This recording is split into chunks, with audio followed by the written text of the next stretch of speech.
अरे निकम्मे, उठ जा। पड़े पड़े खटिया तोड़ता रहता है। काम का ना काज का, दुश्मन शेर भर अनाज का। यूं बिस्तर पर पड़े पड़े कब तक पेट भरेगा। चूल्हा फूंकती हुई हल्कू की माई चिल्लाई। खाना तैयार कर। फिर हल्कू के पास आकर बोली, यूं पलंग पर पसरे कोई धन्ना सेठ न बना। कब तक मेरे आसरे जिंदगी काटेगा लल्ला। अब मुझ में इतना हिला नहीं कि इतना कर सकूं। चल लल्ला, धूप चढ़ाई, उठ कर कुछ खा ले और गैया दूह लेना। सानी मैं लगाकर आ जाती हूँ। सानी देकर मैं मुन्नी के घर जा रही हूँ। सुना है तबीयत कुछ ठीक नहीं उसकी। पुए को सानी देने को घर में पहुंची तो देखा दो बैलों में से एक कुछ बिफरा सा था। खूंटे से छूटा खड़ा था। उसको नज़रअंदाज करते हुए हल्कू की माँ ने सानी लगाकर और सब पशु खोल दिए। सब तो आ गए लेकिन हीरा वहीं का वहीं खड़ा रहा। जैसे ही हल्कू की माँ ने उसको खींचा वो कुलांचे भरने लगा, मानो चिड़ा बैठा हो, और अचानक मोती से भिड़ गया। माँ कुछ समझ पाती इतने में गुस्सैल बैल की टक्कर से जमीन पर आ गिरी।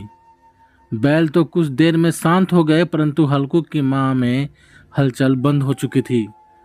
पास ही बैठा जबरा बहुत तेजी से भौंकने लगा। पालतू तो नहीं था, लेकिन हल्कू की माँ कुछ न कुछ उसे खिलाती रहती थी, तो वहीं रहता था। लगातार जबरा की आवाज़ सुनकर हल्कू की तंद्रा टूट गई। हादसे से अनजान अंगड़ाई भरता हुआ कोठरी से निकलकर चिल्लाया, अरे जबरा, काहे गला फाड़े डाल। बोलते बोलते माँ को जमीन पर गिरा देख अवाक रह गया। माई माई माई कहता हुआ माँ के पास दौड़कर माँ को बाहों में भरकर हुंकरे मारकर रोने लगा।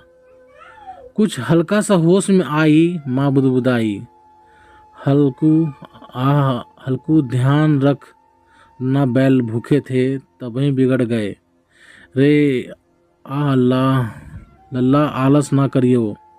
और माई शांत हो गई हमेशा के लिए।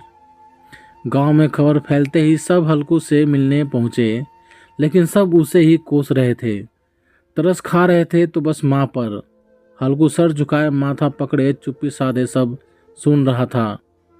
करता भी क्या सुनने के अलावा। सब कुछ खत्म सा हो गया था उसके लिए, लेकिन क्रोध आ रहा था उसको हीरा पर। वो हीरा को ही मानो जिम्मेदार मान रहा था। बस फिर क्या था, कुल्हाड़ी लेकर हीरा को मारने का प्रण कर बाहर निकला ही था कि मुन्नी काकी को सामने से आता देख कुल्हाड़ी छोड़ उनको पकड़कर रोने लगा। मुन्नी काकी ने प्यार से बैठाया और खाने की थाली उसके सामने रखती हुई बोली, लल्ला, माई तो चली गई पर उसके वसूल कहीं न गए। अब रोने से माई ना लौटने की। बस तू रोज़ मेहनत कर जो तेरी माई कहती थी। ये पोए अब सब तुझे देखने हैं। फिर हाथ में धोती में बंधा हुआ कुछ जमा धन था। मुन्नी काकी हल्कू के हाथ में थमाकर बोलने लगी, लल्ला, असली धन तो तू खो चुका, फिर भी कुछ बचत तेरी माई के तुझे दिए जा रही हूँ। बस अब सब तुझे ही करना है। हल्कू बहुत दुखी तो था, लेकिन उसको एहसास भी हो रहा था कि असली गुनहगार तो वो खुद है। ये बेजुबान क्या जाने। माँ यूं ही नहीं लगी रहती थी। अब हल्कू ने माँ से मन ही मन माफ़ी मांगी और जैसा वो कहती थी वही करने लगा। इसमें जबरा भी रोज़ उसका साथ देता था। सुबह उठाने से लेकर खेत के कामों में बराबर उसके साथ रहता था। हल्कू की मेहनत और लगन रंग लाने लगी। वाकई अब निठल्ला हल्कू गांव भर में सेठ हल्कू के नाम से जाना जाने लगा। सभी अब उसके प्रति उदार भाव दिखाने लगे। ये सब हल्कू को अच्छा तो लगता, लेकिन माई के जाने का गम उसको बहुत ही परेशान करता। सब कुछ होते हुए भी आज माँ के लिए ही उसका दिल हुड़कता था। बस याद करते बरबस ही मुंह से निकल पड़ता था, माई, काश आज तू होती। तो प्यारे दोस्तों, आप सभी को ये छोटी सी कहानी कैसी लगी प्लीज़ कमेंट करके हमें ज़रूर बताएं।